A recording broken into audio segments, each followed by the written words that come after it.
নমস্কার বন্ধুরা, ফুডি কিচেনে আপনাদের সবাইকে স্বাগত। আশা করি আপনারা সকলেই ভালো আছেন। আজকে আমাদের রেসিপি হলো বাসন্তী পোলাও, যেটা বানানো খুবই সোজা আর খেতে খুবই সুস্বাদু। বাঙালিদের এই বাসন্তী পোলাও খুবই পছন্দের একটা রেসিপি।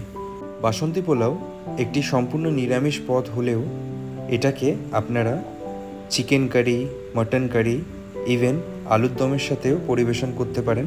খেতে খুবই ভালো লাগে। তো চলুন বন্ধুরা, রেসিপিটা শুরু করছি। ভিডিওটা ভালো লাগলে অবশ্যই লাইক আর কমেন্ট করে আমাদের চ্যানেলটাকে সাবস্ক্রাইব করে দেবেন। বাসন্তী পোলাও বানানোর জন্য একটা বড় মেজারিং কাপের 1 কাপ পরিমাণ গোবিন্দভোগ চাল নিয়ে নিন, ওজনে আনুমানিক 250 গ্রাম। এবারে চালটাকে জল দিয়ে 2 থেকে 3 বার ধুয়ে নিন। খুব বেশি প্রেস করে ধোয়ার দরকার নেই, হালকাভাবে চালটাকে ধুয়ে নেবেন।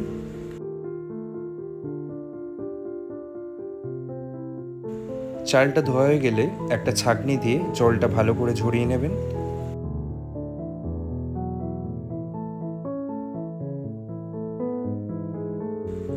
জলটা ঝরানো হয়ে গেলে একটা পাত্রে এই গোবিন্দভোগ চালটা নিয়ে নিন।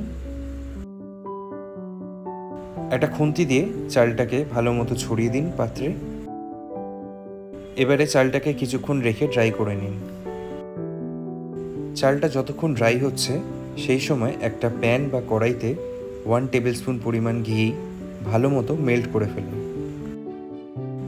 ঘিটা মেল্ট হয়ে গেলে গ্যাসের ফ্লেমটা বন্ধ করে দিন। 20 থেকে 30 সেকেন্ড বাদে 1 চা চামচ পরিমাণ হলুদ গুঁড়ো ওই মেল্ট হয়ে যাওয়া ঘিতে ভালো মতো মিশিয়ে নিন। অপরদিকে একটা মিক্সার গ্রাইন্ডারে 10 থেকে 15 গ্রাম আদা কুচি নিয়ে নিন। সাথে নিয়ে নিন 4 থেকে 5টা কাঁচা লঙ্কা আর সামান্য জল। এগুলোর একটা পেস্ট বানিয়ে ফেলুন। এদিকে বন্ধুরা, চালটাও পুরোপুরি ড্রাই হয়ে গেছে আর অনেকটাই ঝুরঝুরে হয়ে গেছে। এবারে এই শুকনো চালে মিশিয়ে দিন ঘি আর হলুদের মিশ্রণটা। ঘিটা প্রথমেই চালের সাথে না মাখিয়ে এই প্রসেসটা একবার ফলো করে অবশ্যই দেখবেন। এবারে দিয়ে দিন আদা কাঁচা লঙ্কার পেস্ট 1 টেবিল স্পুন। দিয়ে দিন 1 চা চামচ পরিমাণ গরম মশলা। এইবারে এই সমস্ত কিছু গোবিন্দভোগ চালের সাথে ভালো করে মাখিয়ে নিন। মাখানো হয়ে গেলে 10 থেকে 15 মিনিট রেস্টিংয়ে রেখে দিন। এবারে একটা কড়াইতে নিয়ে নিন 2 থেকে 3 টেবিল স্পুন পরিমাণ রিফাইন অয়েল।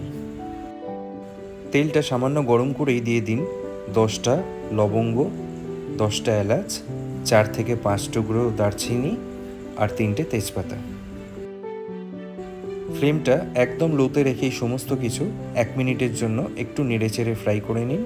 তারপরেই মিশিয়ে দিন 50 গ্রাম পরিমাণ কাজু বাদাম আর 50 গ্রাম পরিমাণ কিশমিশ। এবারে ফ্লেমটা লোতে রেখেই প্রায় মিনিট 2 ভালো করে ফ্রাই করে নিন।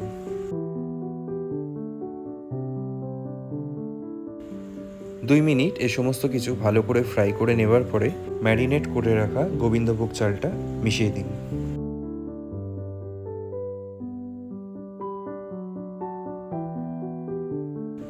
প্রায় 2 থেকে 3 মিনিট চালটা ভালো মতো ফ্রাই করে নিন।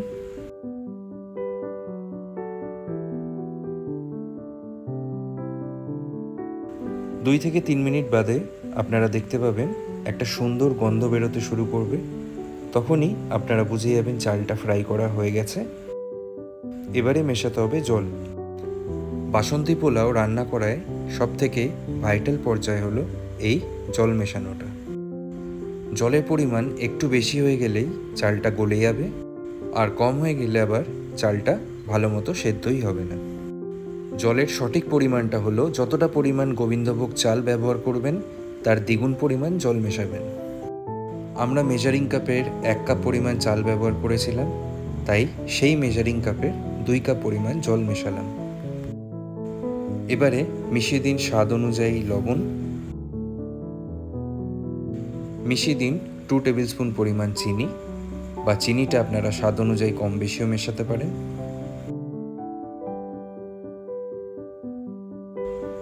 মিশিয়ে দিন 4 থেকে 5টা স্লাইস আকারে কেটে রাখা কাঁচা লঙ্কা। এবারে দম দেওয়ার জন্য এটা ঢেকে রাখুন 10 থেকে 12 মিনিট লো ফ্লেমে। প্যান বা কড়াইয়ের ঢাকনাতে যদি এরকম ছিদ্র থাকে তাহলে একটা লবঙ্গ দিয়ে এইভাবে ঢেকে দিন।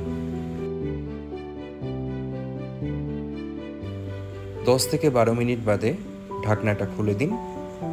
একটা খুন্তি দিয়ে হালকা নেড়ে চেড়ে নিন। বন্ধুরা, দেখতেই পাচ্ছেন কালারটা খুবই সুন্দর এসছে, সাথে পোলাওটাও বেশ ঝুরঝুরে হয়েছে। এবারে একটা ছড়ানো থালা বা প্লেটে পোলাওটা ঢেলে নিন আর সামান্য ঠান্ডা করার জন্য একটা খুন্তি দিয়ে এইভাবে ছড়িয়ে দিন, কারণ ঠান্ডা হবার পরে এই পোলাওটা কিন্তু আরও ঝরঝরে হয়ে যাবে। ব্যাস, আর কিছুই না। এবারে চিকেন কারি, মাটন কারি বা আলুর দমের সাথে পোলাওটা সার্ভ করে ফেলুন। রেসিপিটা কেমন লাগলো কমেন্ট বক্সে অবশ্যই জানাবেন। আজকে তাহলে এ পর্যন্তই। আবার দেখা হবে পরবর্তী ভিডিওতে নতুন আর একটা রেসিপির সাথে। ভালো থাকবেন, সুস্থ থাকবেন।